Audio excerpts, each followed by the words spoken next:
This is Valley News Live at 4.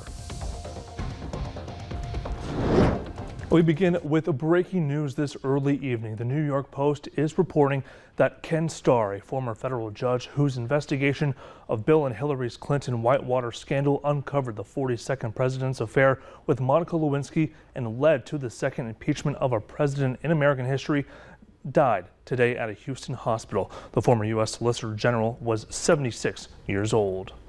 And we have new information on a fatal crash in Grand Forks County. Highway Patrol have identified one person involved in the incident. Now, the crash took place on 6th Avenue Northeast, 6 miles east of Thompson, and officials have identified a 20-year-old involved as Tyson Horton of Fertile, Minnesota. Horton and a 42-year-old man from Crookston were involved in that crash just before 8:30 a.m.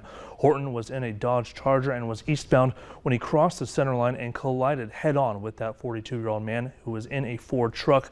The man was pronounced dead at the scene. Officials plan to release his name after family members have been notified.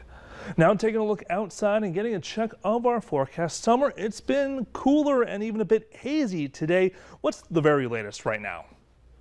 Thank you so much, Bobby, and good afternoon, everyone. Thank you for joining us. It is a little hazy again, maybe looking a little bit cloudy. We've got a few high-level clouds, but notice this is our Dakota Magic Casino sky cam where on a clear day, a crystal clear day, you're able to see the Sisseton Hills in the background. Well, if we take this full screen, you might be able to see just the slightest faint line of those Sisseton Hills, but they're a little bit hard to make out at this hour. Now, look at this. This morning, we were definitely able to see that layer of smoky haze as the sun came up. Watch as the sun passes through what looks like almost 2 layers of smoke there before finally crossing into some clearer skies and becoming much brighter up in the sky this morning. We do have that layer of smoke through the layers of the atmosphere. So not at the surface. You're not able to smell it today. But it's definitely hazy, and we're going to keep that haze as we have through the overnight and even into tomorrow before we slowly start to clear things out tomorrow night and into Thursday with a wind shift. But temperatures have been on the cooler side today, especially across the north. It's 66 degrees in Rosa right now, 63 in Langdon, 73 Fargo. A little bit warmer down to the south, 79 in Alexandria and in Sisseton. We have a few of those higher level clouds filtering in.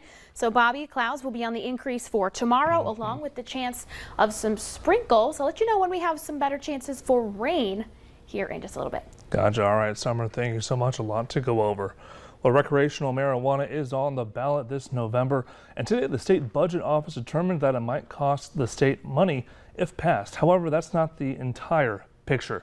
Now, beginning in 2023, it's estimated that the measure would generate about $3 million in revenue over the next 4 years, but the expenses would total nearly $5 million. But since marijuana has never been legalized before, it's difficult to say definitely if the state will make or lose money off the legalization of it. Now, one of the areas the state knows it would have to ramp up spending in response to legalized marijuana is in enforcement, like staffing of the Highway Patrol. They anticipate they need more money for salaries and wages, training, drug screening devices, and a media and advertising campaign. Well, multiple fire crews responded to a trailer fire in South Fargo this morning. The fire was called in just after 4 a.m. and firefighters worked to control those flames of the fully engulfed trailer, and they spent some time afterwards sifting through the rubble to tamp out any remaining flames. Now, crews do say that no one was inside the trailer at the time of the fire, and they're unsure right now if anyone is currently living in that trailer. Well, the largest private sector of nurses strike in U.S. history has now entered its second day. Some 15,000 nurses from more than a dozen hospitals in Minnesota walked off the job yesterday after months of contract negotiations. Now, they're demanding higher pay and better staffing. The strike is expected to last 3 days with no talks scheduled. Pauline Lee has more. Nurses across parts of Minnesota Monday sounded off in force. We are out here literally to save our profession. Taking to the picket line in Minneapolis, St. Paul, and Duluth to protest what they say is substandard pay and severe staffing shortages brought on by COVID. Today is historic. 15,000 nurses out in the largest nurses' strike in American history. Negotiations with executives across multiple hospital systems have been ongoing since March, but they've reached a standstill in recent days. The nurses' union is asking for a more than 30% pay raise across 3 years, while hospitals are countering with 10 to 12% increases in the same period. What they're asking for, their wage increases, are not something that the hospitals can afford. But the nurses on strike are quick to point out that it's not just about the money. They say COVID-related burnout has led to staffing shortages at hospitals, which has reduced the quality of care. And if more nurses aren't hired, they say it could impact patients the most. Imagine yourself in a hospital bed waiting too long for pain medication to the point that you are now in tears. It's a problem being felt nationwide. A recent report from McKinsey estimates the United States could face a shortage of 200,000 to 450,000 nurses within the next 3 years. And although the Minnesota nurses say their strike will only last until Thursday morning, it's forcing area hospitals to improvise in the short term, busing in replacement nurses from around the country in order to maintain their patient services. Pauline Lee, Minneapolis. Pauline, thank you. And in our consumer alert today, the USDA is flagging some HelloFresh ground beef products for possible E. coli contamination. Now, a public health alert was issued over the ground beef products and HelloFresh meal kits that were shipped to people from July 2nd to July 21st. Consumers should look for the HelloFresh 10-ounce plastic vacuum-sealed packaging containing ground beef, 85% lean, 15% fat. Those are the kits on your screen right now. And the full kits are not being recalled because they are no longer sold, but because the USDA says that people might have frozen the ground beef to cook later. And the USDA and CDC are still investigating and have determined that several people who became ill had received beef produced at one particular establishment.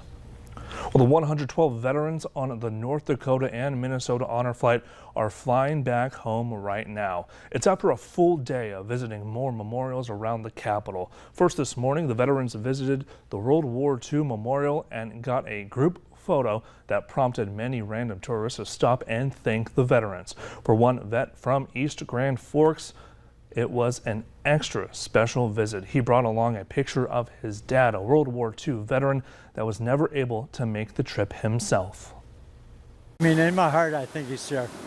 I really true, and he's just one of the guys that you have to talk to him. He's so quiet sometimes, but he's here in my heart. And we'll have more coverage of their return to Grand Forks tonight on Valley News Live at 10. Well, happening today is the 16th annual Tip a Cop event in the state, going on right now for today and tomorrow from 5 o'clock to 9 p.m. Law enforcement from dozens of agencies and Special Olympics North Dakota athletes are partnering together and will be serving the public as they greet, wait on tables, and educate the public about their program at local Applebee's in North Dakota. And the goal of the event is to raise awareness and tip money benefiting Special Olympics North Dakota. And a traffic alert, a multi-day lane closure started today in North Fargo. Westbound traffic on 12th Avenue North will be reduced to one lane at 43rd Street, and it's expected to be in place for up to 4 days.